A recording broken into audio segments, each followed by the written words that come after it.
We're told there's no room in the inn. And I want you to see this. It's interesting. It's a picture of the coldness of the world against God. No room. Now, we all know that Jesus faced much rejection in the world, don't we? We know that. I want you to notice something. Luke 9, listen. There was no room for Jesus in the houses, right? Foxes have dens, Jesus said. Birds have nests, but the Son of Man has no place to lay his head.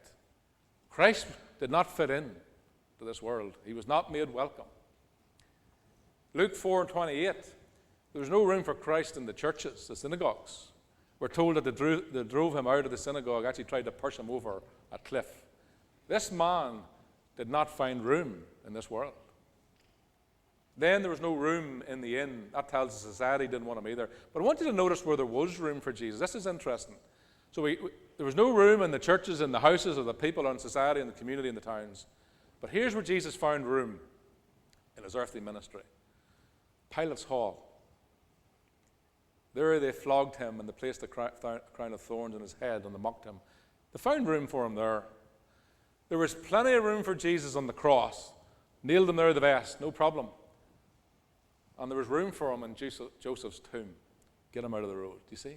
Do you see where there's no room for Christ in this world? And our nature is of this world. And that's why it's a valid question to say, is Christ with us today? Have we room in our busyness, in everything that we're doing? Do you see that? Is there room for him in our walks with the Lord? Because there wasn't much room for him in the world. Church, how is your heart this morning? As people, we're good at asking other people questions.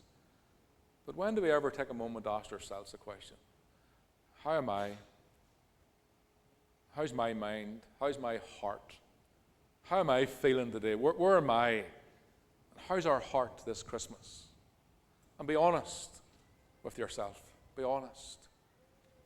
We need to ask ourselves, in all of what's happened, in all where we find ourselves, in all them strange lands that we find within our hearts, is there room for the Lord?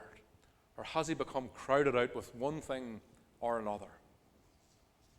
Not all things that are pleasurable crowd our hearts. Other things crowd our hearts too, like the weights and the cares of this world, the pressures of money. But there's all these concerns, fears.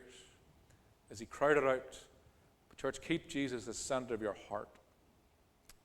Let his word instruct your heart, and let his presence keep it soft.